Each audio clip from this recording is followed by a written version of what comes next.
ഇന്നത്തെ മന്ത്രിസഭാ യോഗത്തിൽ സുപ്രധാനമായ ഒരു തീരുമാനമെടുത്തു.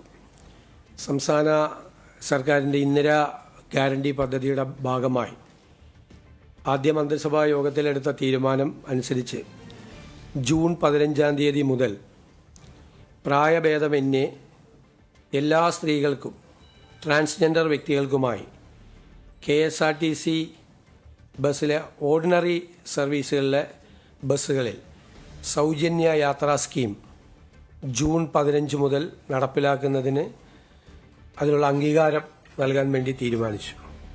ഇന്ദിരാ ഗ്യാരണ്ടിയിലുള്ള ഈ പദ്ധതി പ്രിയദർശിനി എന്ന പേരിലായിരിക്കും അറിയപ്പെടുന്നത്. വരുമാനം കണക്കാക്കിയിട്ടില്ല, പ്രായം കണക്കാക്കിയിട്ടില്ല, കണ്ടീഷൻസ് ഒന്നും ഇല്ലാതെ ആദ്യം ഓർഡിനറി ബസ് സർവീസിലാണ് ആദ്യഘട്ടത്തിലെ ഈ പദ്ധതി സൗജന്യ യാത്ര തീരുമാനിച്ചിരിക്കുന്നത്. ഇത് സർക്കാരിന് ഒരു മാസം 65-70 കോടിയോളം ബാധ്യത വരും.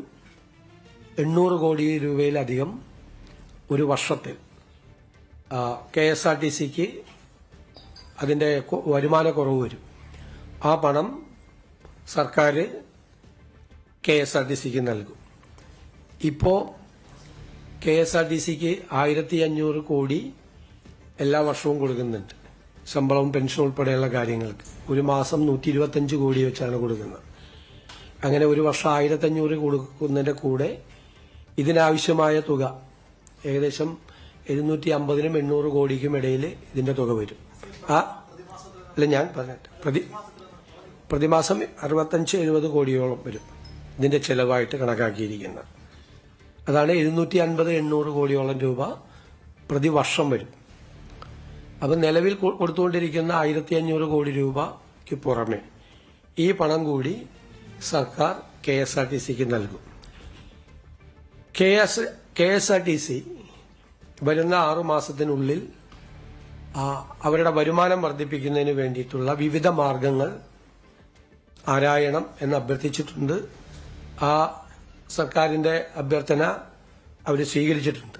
6 മാസത്തിനുള്ളിൽ KSRTCയുടെ വരുമാനം കൂടി കുറച്ചുകൂടി വർദ്ധിപ്പിച്ച് ഇതിന്റെ മറ്റൊരു ഘട്ടത്തിലേക്ക് കൂടി കടക്കാൻ പറ്റും എന്നാണ് സർക്കാർ കരുതുന്നത്.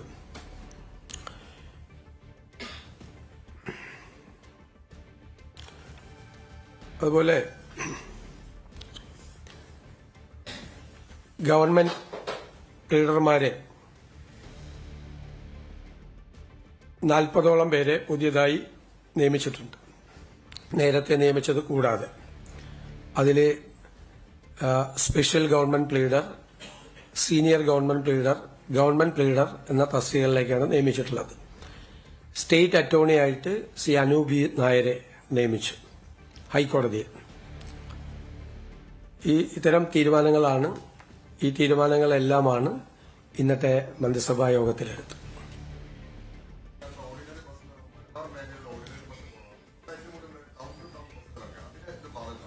അല്ല, ഇത് ആദ്യഘട്ടത്തിലാണ് നമ്മളിത് നടപ്പാക്കുന്നത്. ഓർഡിനറി ബസ്സുകളിലാണ് നടപ്പാക്കുന്നത്.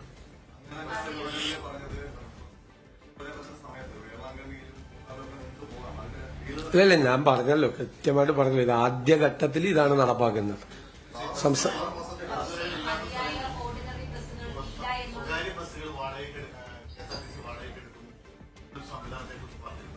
അല്ല, അതിനെക്കുറിച്ചൊന്നും ഇപ്പൊ അതിനെക്കുറിച്ചുള്ള തീരുമാനങ്ങളൊന്നുമില്ല.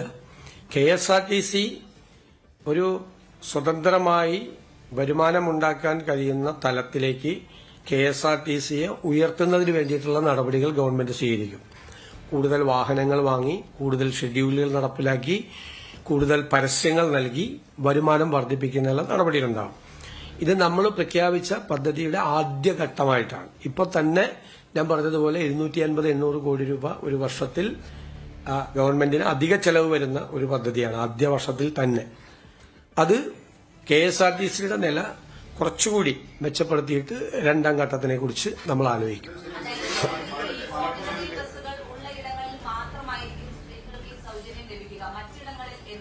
അല്ല, ഓർഡിനറി ബസ്സിലാണല്ലോ ഇപ്പൊ സൗകര്യം കൊടുത്തിരിക്കുന്നത്. ഓർഡിനറി ബസ്സിൽ സൗജന്യം ഉണ്ടാവും.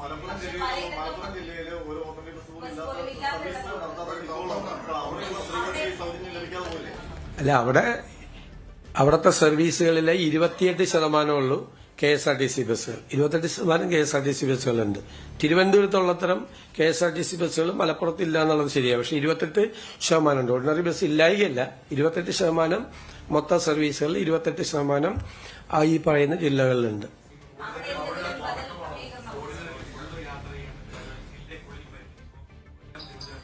അല്ല, ഓർഡിനറി ബസ്സുകളിലേക്കാണ് കണ്ടീഷൻ ഇല്ലാതെ ഇപ്പൊ അനുമതി കൊടുത്തിരിക്കുന്നത്.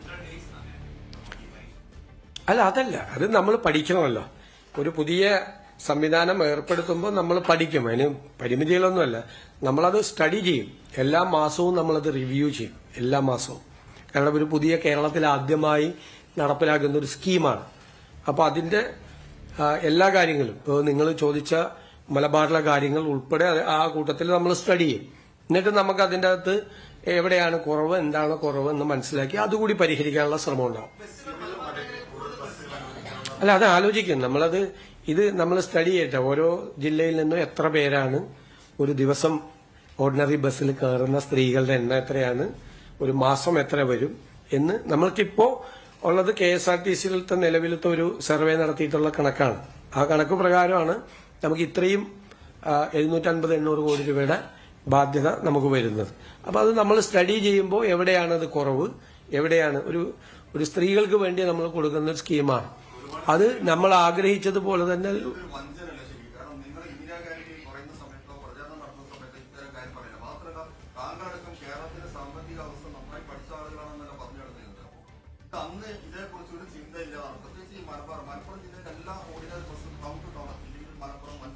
ഇത് 2-3 പ്രാവശ്യം ഇതേ ചോദ്യം തന്നെ 3 പേര് ചോദിച്ചിട്ട് ഞാൻ നല്ല ഭംഗിയായിട്ട് മറുപടി പറഞ്ഞതാണ്.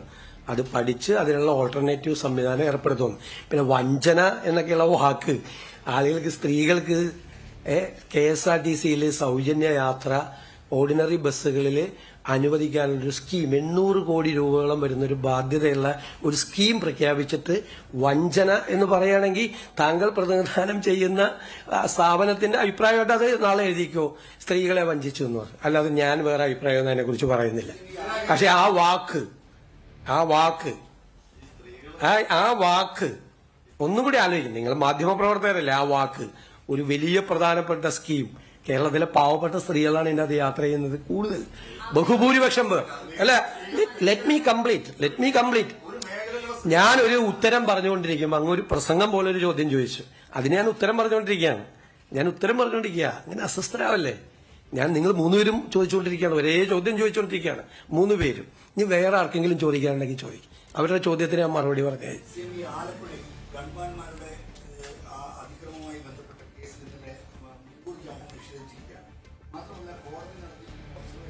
മുൻകൂർ ജാമ്യം കൊടുത്തു.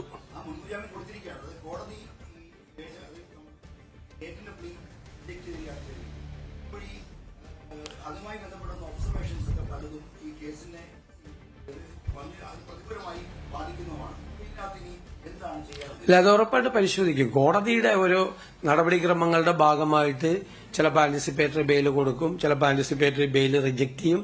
അത് കോടതിയുടെ ദൈനംദിന നടപടിക്രമങ്ങളുടെ ഭാഗമായിട്ടാണ്. അതെന്തുകൊണ്ടാണ് അങ്ങനെ സംഭവിച്ചത് എന്ന് പരിശോധിക്കും തീർച്ചയായിട്ടും.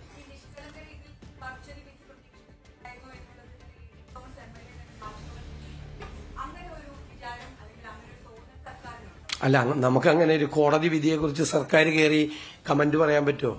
അല്ല, ഞാൻ ചോദിക്കട്ടെ. സർക്കാർ, കോടതി ഒരു വിധി പറഞ്ഞു, ആന്റിസിപ്പേറ്ററി ബെയിൽ ഉള്ള അവരുടെ ആപ്ലിക്കേഷൻ അനുവദിച്ചു. അതിന് സർക്കാർ കയറി കേരളത്തിലെ എല്ലാ ജില്ലകളിലും എല്ലാ കോടതികളിലും നടക്കുന്ന കോടതിയുടെ നടപടിക്രമത്തിനെതിരായി എനിക്ക് പ്രതിഷേധിക്കാൻ പറ്റുമോ?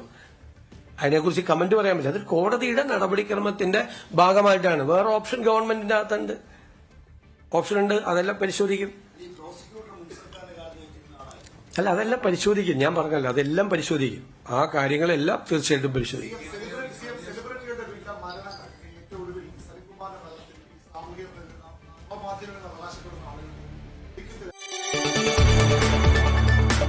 കൂടുതൽ വാർത്തകൾക്ക് news 18 Keralam YouTube channel subscribe ചെയ്യുക.